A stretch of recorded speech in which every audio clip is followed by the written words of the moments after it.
Assalamualaikum warahmatullahi wabarakatuh. Nama saya Christian Fatilangio.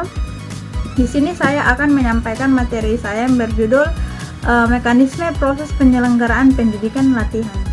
Yang pertama, konsep kinerja pelayanan pendidikan dan pelatihan. Jadi, pendidikan dan pelatihan itu diselenggarakan oleh lembaga diklat secara profesional untuk menjawab kebutuhan kompetensi aparatur yang berguna dalam rangka meningkatkan kinerja individu dan organisasi. Penyelenggaraan suatu diklat hendaknya dilakukan sesuai dengan peraturan dan pedoman yang telah ditentukan oleh pemerintah. Di lingkungan instansi atau balai diklat setiap instansi, pemerintah ataupun swasta. Penyelenggaraan diklat merupakan tahap operasionalisasi rencana untuk mencapai kompetensi dasar yang telah ditetapkan.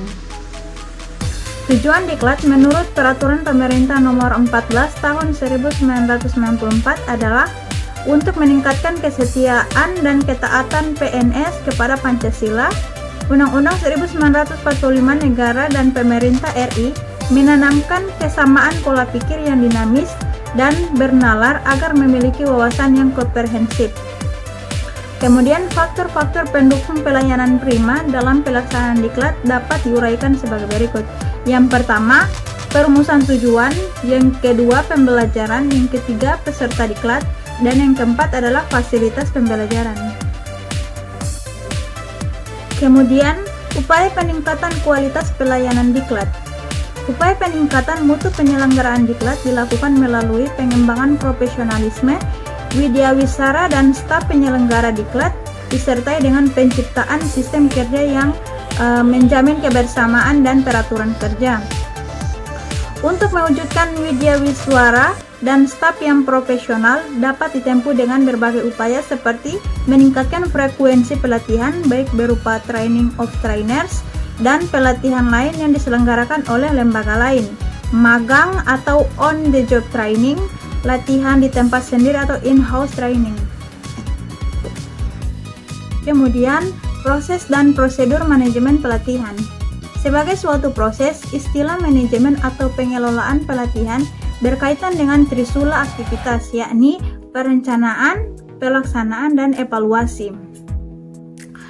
Kemudian, langkah prosedur pengelolaan pelatihan dapat diuraikan sebagai berikut. Yang pertama, identifikasi dan analisis, kemudian kebutuhan pelatihan, kemudian menguji dan analisis jabatan dan tugas, kemudian klasifikasi dan menentukan peserta pelatihan, kemudian merumuskan tujuan pelatihan, mendesain kurikulum dan silabus pelatihan, kemudian perencanaan program pelatihan, penyusunan dan pengembangan kerangka acuan, kemudian pelaksanaan program pelatihan, yang terakhir adalah evaluasi program pelatihan, tindak lanjut pelatihan.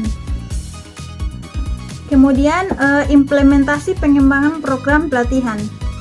Langkah implementasi dalam model desain dan pengembangan ADY adalah menggunakan program pelatihan yang telah didesain dan dikembangkan sebelumnya ke dalam aktivitas pelatihan yang sesungguhnya.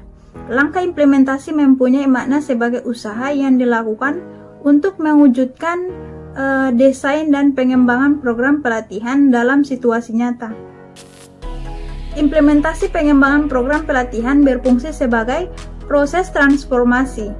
Para tenaga kerja atau karyawan yang tidak terlatih diubah menjadi karyawan yang berkemampuan dan berkualitas dalam bekerja, sehingga dapat diberikan tanggung jawab yang lebih besar.